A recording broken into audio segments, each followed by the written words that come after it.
قرآن مجید کی سورہ توبہ ہے، پارہ 10 ہے اور آیت نمبر 18 ہے۔ ارشاد فرمایا انما یأمر مساجد اللہ من آمن باللہ والیوم الآخر۔ فرمایا اللہ کی مسجدوں کو وہی لوگ آباد کرتے ہیں جو اللہ اور آخرت پر ایمان لاتے ہیں۔ پھر فرمایا وَأَقَامَ الصَّلَاةَ وَآتَى الزَّكَاةَ، جو نماز قائم کرتے ہیں اور زکوٰۃ ادا کرتے ہیں۔ وَلَمْ يَخْشَ إِلَّا اللَّهُ، اور سوائے اللہ کے کسی سے ڈرتے نہیں۔ یہ لوگ اللہ کی مسجدوں کو آباد کرتے ہیں، نماز قائم کرنے والے، زکوٰۃ دینے والے، سوائے اللہ کے کسی کی رضا کو مقدم نہ کرنے والے، اور سب سے پہلے یہ کہ وہ اللہ اور آخرت پر جب ایمان مضبوط ہو جاتا ہے پھر مسجد کی طرف رجوع کرنا آسان ہو جاتا ہے۔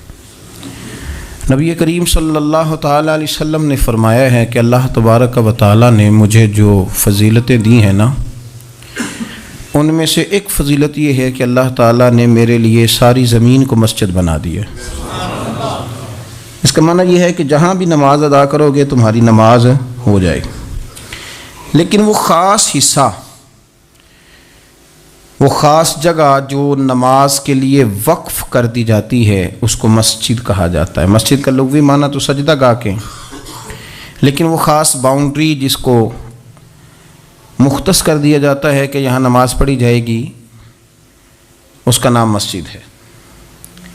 مسجد سے پیار کرنا، مسجد کے ساتھ دلچسپی لینا، مسجد کے ساتھ دل لگانا، مسجد کی تزئین و آرائش میں، خدمت میں اپنے آپ کو شامل رکھنا، اور سب سے بڑھ کے یہ کہ مسجد کے ساتھ اپنے دل کو جوڑ کے رکھنا، یہ اہل ایمان کی علامت ہے۔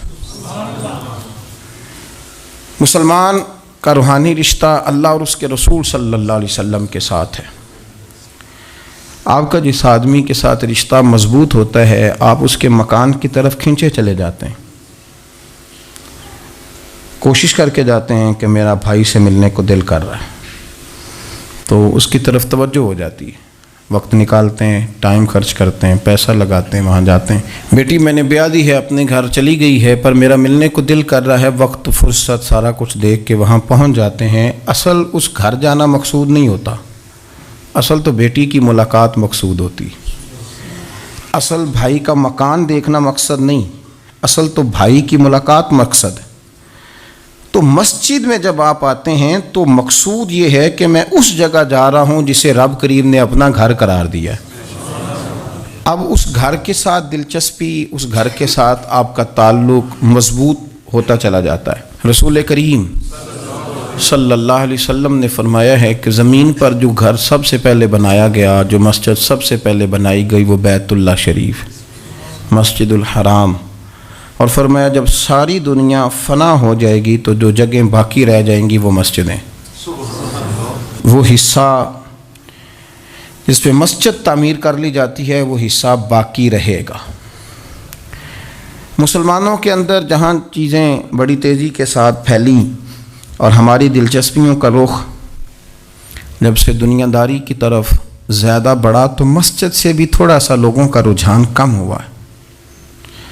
ایک تو لوگ مسجد میں دیر سے آتے ہیں اور پھر جلدی جانے کا شوق رکھتے ہیں۔ کبھی ہم دیکھتے تھے کہ اسکول کا گیٹ بہت بڑا ہوتا تھا لیکن چھٹی کے ٹائم تنگ پڑ جاتا تھا۔ یہی حال مسجد میں جب نماز ختم ہوتی ہے تو اس وقت ہوتا ہے۔ پتہ نہیں کتنے ضروری کام ہیں جو پیچھے ہیں، کون سی ایسی چیز ہے جو دھکیل رہی ہے۔ بچے تو اپنے آپ کو بڑی قید میں سمجھتے تھے اس لیے جایا کرتے تھے، لیکن مسجد سے اس تیزی سے نکلنا، نماز پڑھنے والوں کی نماز کا خیال نہ کرنا، کسی کی تکلیف کا احساس نہ کرنا اور شدت کے ساتھ وہاں سے نکلنے کی کوشش کرنا، اس عمل پر جب غور کیا جائے تو برے خیالات ذہن میں آتے ہیں۔ ایسی چیزیں ذہن کے اندر آتی ہیں جن کا ایک مسلمان کے حق میں ہونا ٹھیک نہیں۔ میرے نبی پاک صلی اللہ تعالی علیہ وسلم نے ارشاد فرمایا، قریب محبوب فرمانے لگے کہ 7 شخص ایسے ہیں کہ قیامت کے دن اللہ کے عرش کے سائے کے علاوہ سایہ نہیں ہوگا، تو رب کریم ان 7 بندوں کو اپنے عرش کا سایہ عطا فرمائے گا. وہ 7 لوگ ہیں. ان میں سے نبی پاک صلی اللہ تعالی علیہ وسلم نے ایک شخص وہ بیان کیا کہ جو نماز پڑھ کے مسجد سے نکل تو جاتا ہے پر اس کا دل مسجد کے ساتھ جڑا رہتا ہے. اس کی طبیعت مسجد کے ساتھ لگی رہتی ہے کہ اللہ کے گھر سے ہو کے آیا ہوں, مجھے دوبارہ اللہ کے گھر جانا ہے. اس کا دل لگا رہتا ہے, جڑا رہتا ہے, وہ انتظار کرتا ہے کہ دوبارہ کب میں نے مسجد میں جائیں. یہ رویہ نہیں اس کا ہونا چاہیے کہ وہ کہے اوہو سردیوں میں تو بس نماز ہی نماز رہ گئی ہے. اعتراض نہ کرتا پھرے, بلکہ وہ اس کا دل جڑا رہے. مسجد کے ساتھ جو خاص رشتہ ہے, بخاری مسلم میں حدیث ہے, نبی پاک صلی اللہ علیہ وسلم نے فرمایا, ویسے تو ساری زمین ہی اللہ کی ہے نا, للہ ما فی السماوات و ما فی الارض, زمین و آسمان میں جو کچھ بھی ہے وہ اللہ کا ہے. لیکن حضور فرماتے ہیں کہ خطہ زمین پر جو جگہ رب کو سب سے زیادہ پیاری, جگہ ساری اللہ کی ہے, پر جو اللہ کو سب سے پیارا ٹکڑا ہے وہ جگہ ہے جہاں مسجد بنا دی جاتی ہے. وہ خاص خطہ, آپ ذرا حدیث کے لفظوں پر غور کریں, فرمایا احب البلاد, وہ اللہ کا محبوب ٹکڑا ہے زمین پر جہاں مسجد بنا دی جاتی ہے. وہ اب آپ اندازہ کریں کہ وہ پیسے کتنے قیمتی ہیں, جو کمائے کسی نے تھے, لگ مسجد میں گئے, اور محبوب کس کے ہو گئے, اللہ تعالیٰ کے. یعنی میرے تیرے کمائے ہوئے پیسے اللہ کے محبوب پیسے تب بنیں گے جب اللہ کے گھر میں خرچ ہو جائیں گے. تعمیر مسجد پر, تشکیل پر, فرمایا یہ سب سے زیادہ اللہ کو. اور سید عالم صلی اللہ تعالی علیہ وآلہ وسلم نے ارشاد فرمایا کہ اللہ تبارک و تعالیٰ کو زمین پر, زمین ساری ہی اللہ کی ہے, لیکن اللہ تبارک و تعالیٰ کی زمین پر جو جگہ اللہ کو ناپسند ہے وہ جگہ ہے جہاں بازار بنا دیا جاتا ہے, جہاں مارکیٹیں بنتی ہیں, جہاں لوگوں کے ساتھ ظلم ہوتا ہے, دھوکے ہوتے ہیں, جھوٹ بولا جاتا ہے. یہ بخاری مسلم کی حدیث. ناپسندیدہ زمین کا ٹکڑا وہ ہے جہاں بازار بنتا ہے, اور پسندیدہ ٹکڑا وہ ہے جہاں شوق کس بات کا زیادہ, میری مارکیٹ ہو کہ میرے نام کی مسجد ہو.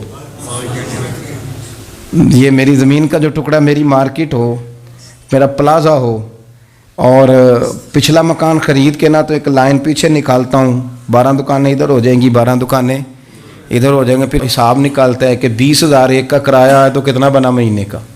اس کو یہ نہیں پتا کہ تیری یہ زمین تھی اللہ کی, اب تو نے اس کا وہ حشر کیا ہے کہ یہ ناپسندیدہ ترین ہو گئی, ناپسندیدہ ترین. اور اگر تیری ہی زمین ہو, اپنی خوش قسمتی تو دیکھیں کہ میری زمین, میرے پیسے, اور جب میں نے مسجد بنا دی تو وہ پیسے رب کے پیارے ہو گئے, وہ زمین اللہ کی محبوب ہو گئی, وہ پیسے پیارے ہو گئے, وہ محبوب ہو گئے. لیکن بڑا ہی مشکل کام ہے.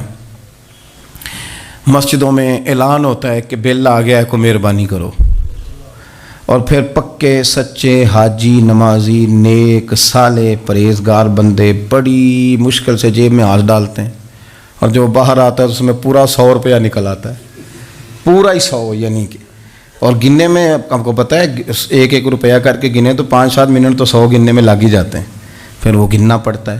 اور مسجد کی ٹوپیوں میں سے, مسجد کے گلوں میں سے اکثر وہ نوٹ نکلتے ہیں جو دکاندار لیتا ہی نہیں, وہ کہتے ہیں اللہ کو دے آتے ہیں جا کے. دیکھیں اپنا رویہ اس لحاظ سے درست کریں, اس لحاظ سے درست کریں کہ جس طرح میرے لیے اپنا گھر بنانا ضروری ہے نا, اسی لیے میرے لیے مسجد بنانا بھی اسی طرح ضروری ہے. جب حضور جتنا عرصہ تک مکہ شریف میں تشریف فرماتے تو زیادہ وقت مسجد الحرام میں گزارتے تھے, اور جب قریب محبوب صلی اللہ تعالی علیہ وسلم, محبوب دو عالم علیہ السلام مدینہ طیبہ تشریف لے آئے تو حضور نے سب سے پہلے مسجد قباء کی تعمیر فرمائی. کوئی ایک حجرہ نہیں ابھی بنایا, ابھی یہ طے نہیں کیا کہ میں نے مدینے کے کس حصے میں اپنا مکان بنانا ہے, کہاں رکنا ہے. سب سے پہلے مسجد شریف کی تعمیر فرمائی اور بنفس نفیس فرمائی. وہ مسجد مکمل ہو گئی. سرکار کا قیام تھا جناب ابو ایوب انصاری کے گھر میں, تھوڑے سے فاصلے پر نظر پڑی تو ایک کھلا میدان موجود تھا, 2 یتیم بچوں کی زمین تھی. فرمایا یہ زمین مجھے دے دو, اس میں مسجد بناؤں گا. ان 2 یتیم بچوں نے عرض کی یا رسول اللہ صلی اللہ علیہ وسلم آپ رکھ لیں، مسجد بنا لیں. فرمایا یوں نہیں بھائی، پیسے دیں گے. اسلام یہ نہیں کرتا کہ بندے کی حیثیت سے زیادہ اس پر بوجھ ڈال دیا جائے. وہ یتیم بچے ہیں، ابھی ان کے پاس کوئی ایسے ذرائع نہیں ہیں مال کمانے کے، تو فرمایا تمہیں پیسے ملیں گے. اور حضرت ابوبکر صدیق رضی اللہ تعالیٰ عنہ اور حضرت عثمان غنی جیسے مالداروں کے ذمے لگایا گیا کہ انہیں رقم ادا کی جائے. وہ پیسے ان بچوں کو دیے، یہاں مسجد کی تعمیر شروع کی. اب چونکہ مسجد قباء بھی سرکار نے بنائی تھی تو ایسا نہیں فرمایا کہ اس کو چھوڑ دیا جائے، بلکہ صحیح حدیث کے لفظ ہیں کہ نبی کریم علیہ السلام ہر ہفتے یا گھوڑے پر بیٹھتے یا اونٹنی پر بیٹھتے یا پیدل سفر کرتے، اور ہر ہفتے فجر کی نماز پڑھ کے مسجد قباء تشریف لے جاتے. اس مسجد کی آباد کاری میں حضور دلچسپی لیتے، شوق تھا سرکار کو، اس کو آباد کرنے میں دلچسپی لیتے. اور پھر میرے محبوب کریم علیہ السلام نے اس مسجد کے آباد کرنے میں ایک اور فضیلت بیان کی. فرمایا جو بندہ گھر سے وضو کرے اور میری مسجد قباء میں آ کے 2 رکعت نفل پڑھے، اللہ کے رسول کا وعدہ ہے اللہ اسے پورے عمرے کا ثواب عطا فرمائے گا. آپ دیکھ لیں مدینہ شریف میں جس طرح مسجد نبوی شریف ہر وقت کھلی رہتی ہے، مسجد قباء بھی ہر وقت کھلی رہتی ہے. ہر وقت وہ مسجد موجود ہے، دن کو جائیں رات کو جائیں، آپ کو وہاں نماز پڑھنے کے مواقع میسر ہیں. گویا حضور نے بنائی بھی ہے اور میرے نبی نے بسائی بھی ہے، اور وہ پوری طرح بسی ہوئی ہے. وہاں لوگوں کا آنا جانا ہے، وہاں ہر قسم کی خوشبری. یہاں حضور نے مسجد کی بنیاد رکھی، حجرہ کوئی نہیں ابھی بنایا، کسی زوجہ کے لیے رہنے کو کوئی جگہ نہیں بنائی. یہ اب شوق دیکھیں، مسجد کے ساتھ حضور کی دلچسپی دیکھیں کہ سرور کائنات صلی اللہ تعالی علیہ وسلم نے مسجد نبوی شریف کی بنیاد رکھی. مسجد کے لیے حضور نے خود بنفس نفیس تعمیر میں حصہ لیا. حضور پتھر اٹھا کے لاتے، مسجد کی تعمیر میں کام کرتے. حضرت سیدنا ابو ہریرہ رضی اللہ تعالیٰ عنہ فرماتے ہیں ہم ایک اینٹ اٹھا کے لاتے تھے تو حضرت عمار بن یاسر رضی اللہ تعالیٰ عنہ 2 اینٹیں اٹھاتے تھے. تو جب وہ اینٹیں اٹھا کے لا رہے تھے تو ان کے کپڑوں کو کچھ مٹی لگ گئی. تو جس طرح انسان کسی بچے کو شاباش نہیں دیتا اور کبھی کسی بچے کو مٹی لگ جائے تو اس کے کپڑے نہیں جھاڑتا، سرور کائنات صلی اللہ تعالیٰ علیہ وآلہ وسلم نے جب دیکھا، یہ بخاری کے لفظ ہیں، سید عالم علیہ السلام نے جب دیکھا کہ حضرت عمار بن یاسر کے کپڑوں کو مٹی لگ گئی ہے تو حضور صلی اللہ علیہ وسلم قریب گئے اور صحابہ فرماتے قربان جائیں حضور نے اپنے دست مبارک سے ان کے کپڑوں کی مٹی جھاڑنی شروع کر دی. گویا مسجد بنانے والے مزدور کے ساتھ نبی پاک علیہ السلام کی اتنی دلچسپی ہے کہ اگر اس کے کپڑوں کو مٹی لگ جائے تو حضور اپنے ید اللہ والے ہاتھوں سے وہ مٹی صاف فرماتے ہیں. ہمارے ہاں اول تو ہمارا مزاج نہیں مسجد کی طرف توجہ دینے کا. اگر کوئی 2-4 بندے مسجد کی کمیٹی میں کبھی زبردستی الجھ جائیں، ان کو الجھا ہی لیا جائے، تو سب سے پہلا فتویٰ یہ لگتا ہے کہ یہ بندہ خزانچی ہے، مسجد کو کھا گیا. سب سے پہلا فتویٰ اس کو یہ لگتا ہے. اور اکثر آپ ناراض نہ ہوں، یہ باتیں وہ لوگ کرتے ہیں جو ایک دھیلا نہیں دیتے مسجد میں. ان کو بڑی فکر ہوتی ہے دوسروں کے پیسوں کی، ہیں جی، کہ اس نے پیسے دیے تھے تو یہ کھا گیا. مجھے بھی ایک دفعہ ایک جگہ میں گیا ہوا تھا تو ایک صاحب کہنے لگے جی اس مسجد میں بڑا فنڈ آیا پر فلانا بندہ کھا گیا ہے. تو اس سے بھی تھوڑا سا وہ یہ ہوتا ہے کہ جب آپ کسی کے خلاف بات کرتے ہیں تو سامنے والا آپ کو اپنی ہمدردی دے کے تو 1-2 بات اور کرتا ہے. میں نے اس سے کہا کہ آپ نے کتنے پیسے دیے مسجد میں؟ کہنے لگا جی کچھ میں نے بھی دیے. میں کہا چل پہلے تیرے تے دعا مانا وہ کولوں آ چلیے. کہنے جی نہیں وہ تو میں دے چھڑے. تو میں کہا پھر جنہیں دیتے سن انہوں نے بھی دے ہی چھڑے کہ توں حساب لینا ہے کہ اللہ لینا ہے. اتنا زیادہ ٹینشن لینے کی کیا ضرورت ہے آپ کو؟ اس بندے نے بھی مرنا ہے، قبر میں جانا ہے. میں کیا بھائی تیرے تے دعائیے نہ پیسے جڑے تیرے کھا گیا تو تے وصول کرنا تو باقیوں کے دیکھے جائیں گے. آپ کو یہ توفیق نہیں ہے کہ آپ تھوڑا سا آگے بڑھیں، کام دیکھیں، اخراجات دیکھیں، معاملات دیکھیں کسی بھی مسجد کے. آپ تنقید کر رہے ہیں کمیٹی پہ مفت کی، اور اس کا نتیجہ کیا نکلتا ہے؟ مسجدوں میں جھگڑے ہوتے ہیں، فسادات ہوتے ہیں، دنگا ہوتا ہے. اور امام صاحب بیچارے انہوں نے بھی تو پھر کو پارٹی رکھنی ہوتی ہے، جینا تو ہے نا دنیا میں. وہ بھی پھر کبھی کبھی دیکھ لیتے ہیں کہ اب پارٹی بھاری کیڑی ہے تو اس کی طرف وہ توجہ کر لیتے ہیں. پھر وہ بھی ایک نیا دنگا شروع ہو جاتا ہے، کیونکہ مسجد میں امام اس نے رہنا ہے جس نے بندوں کو راضی رکھنا ہے، اس کی پابندی ہوتی ہے.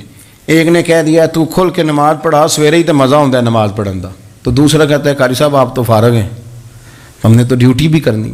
مسجد کی آباد کاری میں آپ حصہ لیں، چیزوں کو ادھیڑنے میں آپ کردار نہیں ادا کریں، کیونکہ مسجد اللہ کی رضا کے لیے، اور میرے نبی پاک علیہ السلام نے فرمایا جس نے اللہ کی رضا کے لیے مسجد بنائی اس نے اپنے لیے جنت میں مکان تعمیر کرا لیا ہے۔ شرط یہ ہے کہ اللہ کی رضا کے لیے پارٹی بازی کے طور پر مسجد نہ بنائے، رضا الہی کے لیے مسجد بنائے، اس نے اپنے لیے جنت میں مکان بنا لیا ہے۔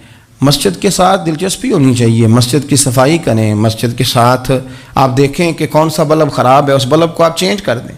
آ کے تنقید کر کے چلے جانا کہ فلانا بندہ فلانا کام نہیں کرتا، یہ تو بڑا آسان کام ہے، یہ تو آپ کسی سے بھی کرا لیں، یہ تو لیکچر ساری دنیا دیتی ہے کہ فلانا غلط ہے فلانا غلط ہے۔ چیزوں کو غلط کہنا، بندوں کو غلط کہنا یہ آسان ہے، لیکن غلط چیزوں کو ٹھیک کر لینا یہ مشکل کام ہے۔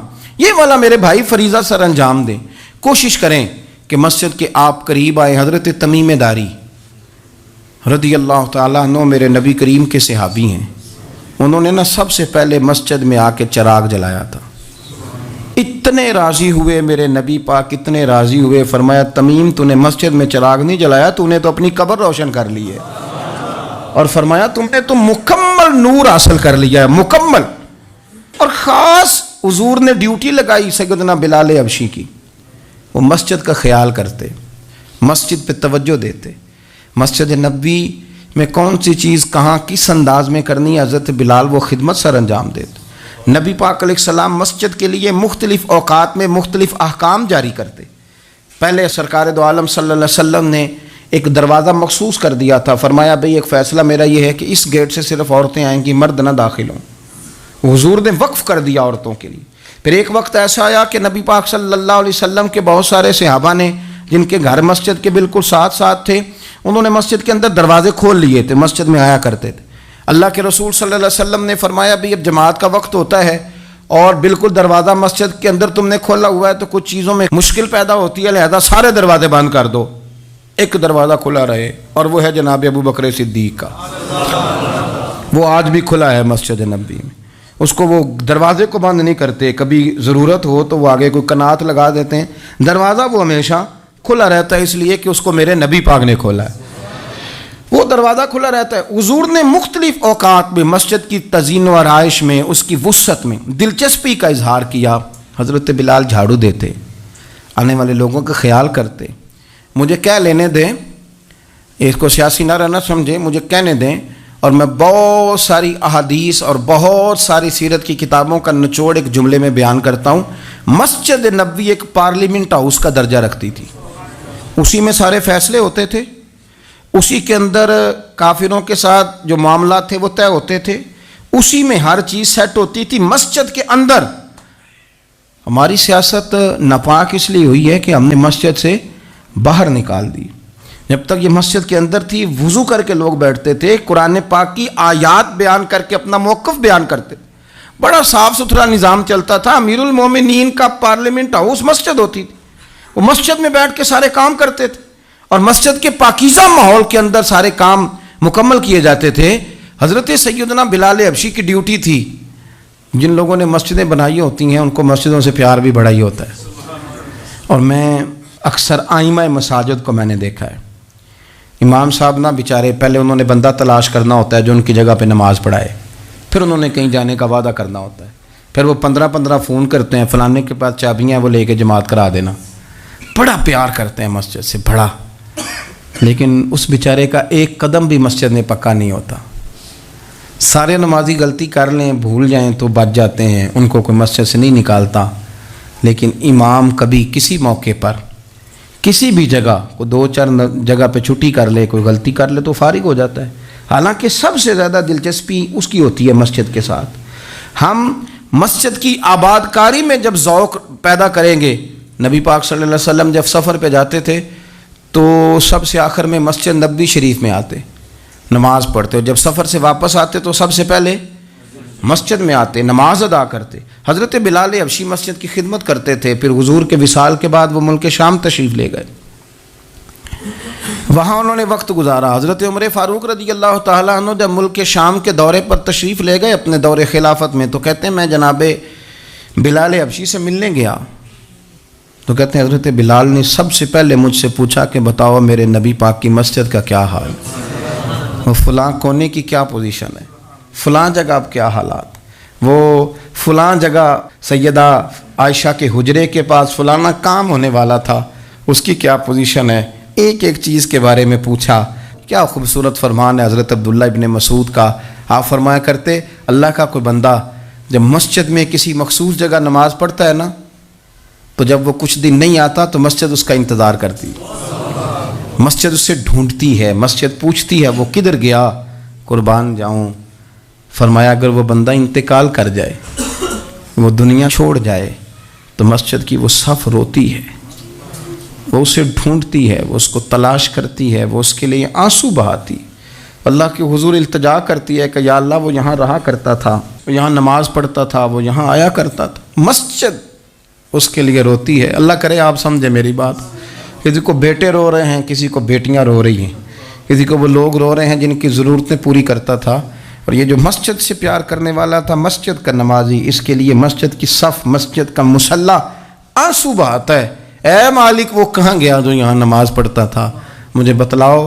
جس کو مسجد یاد کر کے روئے گی، پھر اس کی قبر پہ اللہ کتنی رحمتوں کا نزول فرمائے، پھر اس کے اوپر کس قدر کرم کی برکھا برسے، اسے کس قدر نوازا جائے گا جس کے لیے مسجد روئے گی، مسجد کا یہ اعزاز ہوگا جس کے لیے۔ ایک صحابی نے عرض کیا تھا کہ یا رسول اللہ صلی اللہ علیہ وسلم میں نابینا ہوں، مجھے نظر نہیں آتا، اجازت ہے گھر میں نماز پڑھ لوں؟ تو میرے کریم علیہ السلام نے فرمایا تیرے کانوں میں اذان کی آواز جاتی ہے؟ حضور جاتی ہے۔ فرمایا پھر گھر نہ پڑھ، پھر مسجد آ کے پڑھ، پھر تو مسجد میں آیا کر، تو نماز پڑھا کر، تیرے کانوں میں آواز جاتی، لہذا تو مسجد میں آیا کر، یہاں آ کے نماز پڑھا کر۔ بہت سارے لوگ ہیں عدم دلچسپی، ہاں گھر میں بھی نماز پڑھنی چاہیے، مشکات میں حدیث ہے، نبی پاک علیہ السلام نے فرمایا اپنے گھروں میں مسجدیں بناؤ، یعنی ایک جگہ مخصوص کرو ہاں جہاں صرف نماز پڑھی جائے گی۔ فرمایا اپنے گھر میں مسجد بناؤ اور کچھ حصہ نماز کا گھر میں بھی پڑھا کرو، کچھ نوافل، کچھ سنتیں، کچھ حصہ گھر میں بھی نماز کا پڑھا کرو۔ فرمایا اپنے گھر کو قبرستان نہ بناؤ۔ اس کا مطلب ہے جس گھر کے اندر نماز نہ پڑھی جائے بالکل، اس گھر میں سارے زندے لوگ بھی رہتے ہوں تو گھر قبرستان ہے۔ یہ حضور کا فرمان ہے کہ سارے لوگ زندے ہیں، ہنستے ہیں، بستے ہیں، کھیلتے ہیں، اٹھتے ہیں، پر 2 رکعتیں نماز نہیں پڑھی جاتی، وہ قبرستان ہے۔ حضور نے فرمایا قبرستان ہے، جتنی مرضی ٹائلیں لگی ہوئی ہوں، ہر کمرے میں اے سی ہو، بڑا شاندار باتھ روم ہو، ساری سہولتیں ہوں، اگر گھر والے گھر میں کچھ نماز نہیں پڑھتے، خواتین نہیں پڑھتی، مرد کچھ نفل نہیں پڑھتے، وہ قبرستان ہے۔ اور جس گھر میں کوئی اٹھ کے سویرے تہجد کا وضو کرتا ہے، وہ مردوں کا گھر نہیں، وہ تو زندوں کا گھر ہے۔ بچوں کو تکلیف تو ہوتی ہے جب سویرے بوڑھے اٹھ کے تہجد کا وضو کرتے ہیں، کیونکہ ان کے سونے کا ٹائم ہی وہ ہوتا ہے جب بابے اٹھ جاتے ہیں۔ بابا جی سویرے اٹھ کے وضو کر رہے ہوتے ہیں تو بچہ تنگ ہوتا ہے، دیکھو جی مطلب چونکہ اس نے تو سونا ہی اس وقت ہے جب دنیا کے جاگنے کا وقت ہے، لیکن اس کو پتہ نہیں جب تیرے گھر میں کوئی تہجد کا وضو کرتا ہے تو رب راضی کتنا ہوتا ہے۔ ہو سکتا ہے تیری بھی بڑی خطائیں اس کی وجہ سے معاف ہو جاتی ہیں، اس کا بوڑھا باپ، اس کا دادا، اس کا نانا سویرے اٹھ کے نماز پڑھنے لگا ہے۔ ہم کیوں نہیں اس بات کو سمجھتے کہ مسجد کے ساتھ ہماری دلچسپی، اللہ کے گھر کے ساتھ ہمارا تعلق، میرے نبی کریم صلی اللہ تعالی علیہ وسلم نے فرمایا میں نے جنت کے اندر دیکھا کہ کس عمل کا ثواب زیادہ ہے، تو فرمایا میں نے سب سے زیادہ اجر والے جو اعمال دیکھے ان میں ایک عمل یہ ہے کہ جو بندہ مسجد کی صفائی کر کے کچھ کوڑا مسجد سے باہر نکال دے گا، رب کریم اسے جنت میں بڑا درجہ عطا فرما دے گا۔ لیکن یہ تو کام کرے گا کوئی غریب آدمی، ناراض نہ ہونا، مسجد میں جھاڑو دے گا کوئی۔ میں نے اپنے لاہور والے سارے پیر بھائیوں کو بلایا تھا، کچھ دن ہوئے، میں نے ان کو نصیحت کی تھی کہ آپ اپنے علاقے کی مسجد کی صفائی کیا کریں، اور ساتھ میں نے انہیں کہا تھا کہ یہ میرا اپنے حکم سمجھنا ہے کہ مسجد کے انتظامی معاملات میں مداخلت نہیں کرنی، اپنی مسجد محلے کی میں جائیں اور جا کے جھاڑو دیں۔ بابا فرید صاحب رحمۃ اللہ علیہ فرمایا کرتے تھے جو چاہتا ہے اس کے دل کو سکون ملے تو وہ اللہ کے گھر میں جھاڑو دیا کرے، اور خود اپنے آپ سے کہا کرتے تھے اٹھ فریدہ ستیا جھاڑو دے مسیت، تو ستیں رب جاگدا تیری ڈاڈے نال پرید۔ مسجد کی صفائی کر، لیکن یہ بھی غریبوں کے حصے میں آیا، امیر بندہ تو 50,000 روپیہ دیتا ہے مسجد میں، کہتا ہے واکر خرید لو، پھر اس کے بعد قاری صاحب سے آ کے کہتا ہے کہ تو واکر لے کے دیتا سی، صفائی کیوں نہیں کراندے؟ تو اگر کوئی غریب آدمی ذرا ڈرتے ڈرتے لقمہ دیتا ہے تگڑے بندے کو، ڈرتے ڈرتے وہ اسے کہہ ہی دے نا کبھی کہ قاری صاحب کو صفائی نہیں کرائی دی، تو پھر امیروں کے پاس ایک اور بھی جملہ ہے، وہ کہتے ہیں نا کہڑا آپ کرنی بالا کو نہیں کرانی، تو میں کہ تسی اپنے بالا کو کرا لو، لیاؤ بالا نو نال، وہ نہیں کرتے صفائی۔ اگر آپ کے بچے آپ کے کہنے پہ صفائی نہیں مسجد کی کرتے تو قاری صاحب کے کہنے میں کب صفائی کریں گے؟ قاری صاحب کے پاس بھی بچوں کی اماں آ جاتی ہے، وہ آ کے کہتے ہیں مولوی تو 8,000 کا ہے اور میرا بچہ 1.5 کروڑ کا ہے، میرے سے پیسے لے کے صفائی والا بندہ رکھ لے، میرا بچے نے اسکول جانا ہوتا ہے، سبق سنانے آتا ہے کہ صفائیاں کرنے آتا ہے۔ کہاں ہیں وہ لوگ گئے جو توجہ کے ساتھ مسجد سے پیار کرتے تھے، جن کا ذوق ہوتا تھا، جن کو شوق تھا کہ وہ مسجد کے ساتھ اپنی دلچسپیوں کو برقرار رکھیں گے اور دور سے چل چل کے مسجد کے قریب آئیں گے؟ طبیعت ہی نہیں، دل ہی نہیں۔ وہ بندہ جس نے 50,000 روپیہ دیا وہ جھاڑو کو ہاتھ لگائے، توبہ توبہ توبہ توبہ، وہ کوئی کام کر لے، ہو ہی نہیں سکتا، سوال ہی نہیں پیدا ہوتا۔ وہ تو آ کے کہے گا جاتی دفعہ، کہہ جائے گا کہ وہ ذرا فلانی جگہ کو بھی صاف کرا دے، وہاں بڑا برا حال تھا، تو بھئی یہ تو اللہ کا گھر ہے، تو جس طرح اللہ سب کا رب ہے اسی طرح مسجد بھی سب کی سانجی ہے کہ نہیں؟ تو وہ تھوڑی سی نیکی آپ کر لیں، وہ جھاڑو پڑا ہے، کام کریں اپنے علاقے کی مسجد کی خوبصورتی میں، تزئین و آرائش میں، اور کوشش کریں تھوڑا چل کے وقت پہ مسجد میں جائیں، ذوق بنائیں۔ ایک قبیلہ تھا مسجد نبوی شریف سے تھوڑا دور رہتے تھے وہ لوگ، تو نبی کریم صلی اللہ تعالیٰ علیہ وسلم کی مسجد کے دائیں بائیں نا کچھ مکانات خالی ہوئے، تو مالکوں نے یہ کہا کہ ہم یہ مکانات بیچیں گے۔ ان کو دور سے آنا پڑتا تھا، تو انہوں نے ارادہ کیا کہ یہ قریب کے جو مکانات ہیں یہ ہم خرید لیتے ہیں۔ نبی کریم صلی اللہ تعالیٰ علیہ وسلم کو خبر ملی کہ بنو سلیم قبیلے کے وہ لوگ یہ مکان خرید رہے ہیں تاکہ ہمیں مسجد کا قرب نصیب ہو جائے، دور سے چل کے آنا پڑتا ہے، وہ قریب آ جائیں گے تو ذرا مسجد میں حاضری ہماری آسان ہو جائے گی۔ حضور نے انہیں بلا لیا، فرمایا تم مکان خریدو تمہاری مرضی، نہ خریدو تمہاری مرضی، پر ایک بات سن لو، تم جتنے قدم چل کے آتے ہو نا، رب کے فرشتے تمہارے قدم لکھ لیتے ہیں، تمہارے قدم لکھے جاتے ہیں، تمہارے قدم 2 دفعہ حضور نے فرمایا، حدیث میں موجود ہے، 2 دفعہ تمہارے قدم لکھے جاتے ہیں۔ وہ لوگ بڑے مشتاق تھے اللہ کے بارگاہ سے اجر کے آنکھیں کھول، حضور فرشتے ہمارے قدم لکھتے ہیں، رب کو دکھاتے ہیں کہ اتنے قدم چل، ہاں ہاں تمہارے قدم لکھے جاتے ہیں۔ کہا یا رسول اللہ ہم نے نہیں قریب آنا، ہم دور ہی ٹھیک ہیں، ہم چاہتے ہیں ہمارے زیادہ قدم لکھے جائیں، زیادہ قدم، ہم دور سے چل کے آیا کریں گے۔ شعر یاد آ گیا ہے کسی درویش کا، اس نے کہا تھا کہ گو سنا تھا آستانہ یار دور ہے، پر ہم نے بھی ٹھان لی تھی کہ جانا ضرور ہے۔ رسول کریم صلی اللہ تعالیٰ علیہ وسلم کے غلاموں نے مسجدیں بنائیں، مسجدوں کے ساتھ دلچسپی کا رویہ رکھا، مسجد کے ساتھ ان کی وابستگی بڑی مضبوط رہی۔ میں نا مسجد نبوی شریف میں بیٹھا تھا، تو بہت زیادہ شہرت بھی کئی دفعہ بہت سارے مسائل کو بھی جنم دیتی ہے، تو کچھ ایسی جگہیں ہوتی ہیں جہاں آپ کو خود ادب کے ساتھ جانا چاہیے، وہاں زیادہ جھمگٹے لوگوں کا آنا جانا، ہاتھ چموانا ویسے ہی تھوڑا ادب کے خلاف لگتا ہے، تو کوشش ہوتی ہے کہ ذرا وہاں کوشش کی جائے کہ ذرا چپکے سے کوئی کام ہو جائے، لیکن پیار کرنے والے تو پھر مل ہی جاتے ہیں نا ہر جگہ۔ مسجد نبوی شریف کی صفائی کرنے والے لوگ میرے پاس آ کے بیٹھ گئے، کہنے لگے آپ سے فوٹو کھنچا لیں، تو مجھے ایک شعر یاد آ گیا کسی درویش کا، اس نے کہا تھا طیبہ کے سارے خادم پہچانتے ہیں مجھ کو، مجھ کو تو خبر نہیں تھی میں اس قدر بڑا ہوں۔ میں نے کہا جی کھنچوا لیں، ان میں ایک شخص بولا، کہنے لگا پیر صاحب آپ سے ایک بات کرنی ہے۔ میں نے کہا کریں۔ کہنے لگا میرا نا تنخواہ بڑی تھوڑی ہے، بلدیہ کا ملازم ہوں، تھوڑی سی تنخواہ ملتی ہے، تو میرا ارادہ تھا چھوڑ جاؤں، روز پروگرام کرتا تھا کہ پاکستان جا کے کوئی کام کر لوں گا۔ پھر میں نے آپ کی ایک تقریر سنی، میں نے کہا وہ کون سی؟ کہنے لگے آپ نے بتایا ہے کہ بخاری میں حدیث ہے ایک بی بی مسجد کی صفائی کرتی تھی، بیمار ہو گئی تو حضور تیمارداری کرنے جاتے تھے، اور جب اس کا رات کو انتقال ہوا صحابہ نے حضور کو تکلیف دینا بہتر نہ سمجھا، دفن کر دیا، تو نبی کریم نے سویرے فرمایا مجھے بتاؤ اس کی قبر کہاں ہے؟ حضور نبی پاک خود رسول کریم ساری امت گنبد خضرا پہ اور نبی پاک اس قبر پہ چلے گئے جو مسجد میں جھاڑو دیتی تھی، اس کی قبر پہ کھڑے ہو گئے اور فرمایا صفیں بناؤ بھائی میں دوبارہ جنازہ پڑھوں گا۔ حضور نے جنازہ دوبارہ پڑھا، وارث نے جنازہ نہ پڑھاؤ تو دوبارہ پڑھانا جائز ہے، حضور تو وارث ہے نا ساری امت کے، دوبارہ جنازہ پڑھا۔ کہنے لگے وہ میں نے آپ کی زبان سے کہیں وہ روایت سن لی تھی، تو 3 بجے ہوئے تھے رات کے پاکستان میں، سارے سو رہے تھے، پر میں نے گھر فون کیا، میں نے کبھی تنخواہ جنی جی انہیں چی گزارا کرنا جی، میں تو بڑے کام لگا ہوں سرکار کی بارگاہ میں، یہاں مسجد کی صفائی کرتا ہوں، میری تو بڑی شان بنے گی اگر رسول کریم اس بی بی کی قبر پہ تشریف لا کے مہربانی کرتے ہیں، تو مجھے امید ہے میرے اوپر بھی رحم فرمائیں گے۔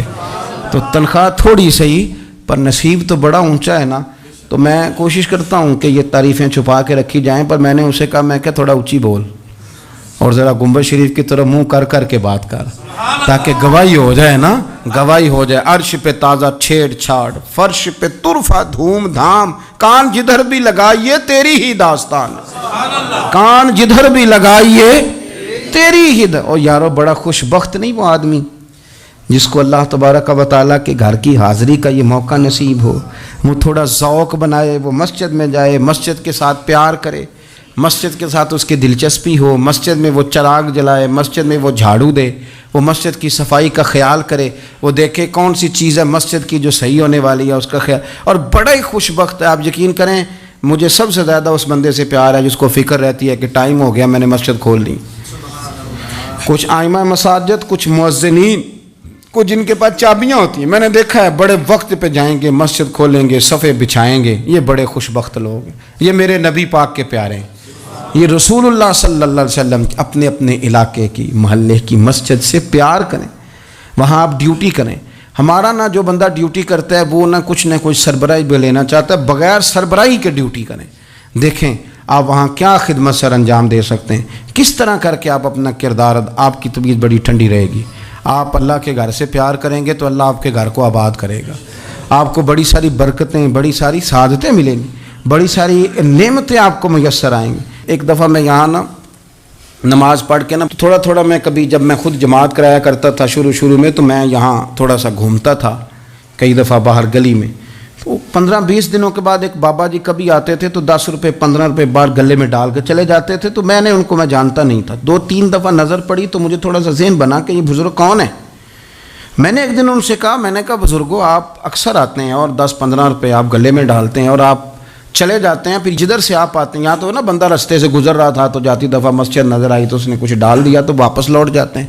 کہنے لگے مولوی صاحب میرا ایک ذہن ہے کہ ہر مسجد میں میرے نام کی ایک اینٹ لگ جائے، اور میرا ذہن ہے، میں غریب سا بندہ ہوں، زیادہ پیسے میں دے نہیں سکتا، تو میں نے مسجدیں رکھی ہوئی ہیں، تو میں ہر مہینے ہر مسجد میں جتنی میں نے رکھ لی ہیں میں جاتا ہوں، تو اپنے حصے کی نا میں اس میں جو میرے سے ہو سکتا ہے میں کتنا اچھا ذوق ہے، کتنی اچھی طبیعت ہے۔ کوئی ضروری ہے کہ آپ کے پاس 15 لاکھ روپیہ ہوا آپ الگ سے ایک مسجد بنائیں، پٹی لگوائیں تبھی کام چلے گا؟ ان بزرگوں کے 10 روپے سے شاید پوری اینٹ بھی نہ لگتی ہو، لیکن ایک دلچسپی کا اظہار تو ہوا نا، مسجد کے ساتھ وابستگی تو نظر آئی نا۔ تو آپ اپنے علاقے کی مسجد کے ساتھ پیار کریں، اس کا قرب اختیار کریں، اس کے قریب جائیں۔ اللہ ہمیں سمجھنے کی توفیق عطا فرمائے۔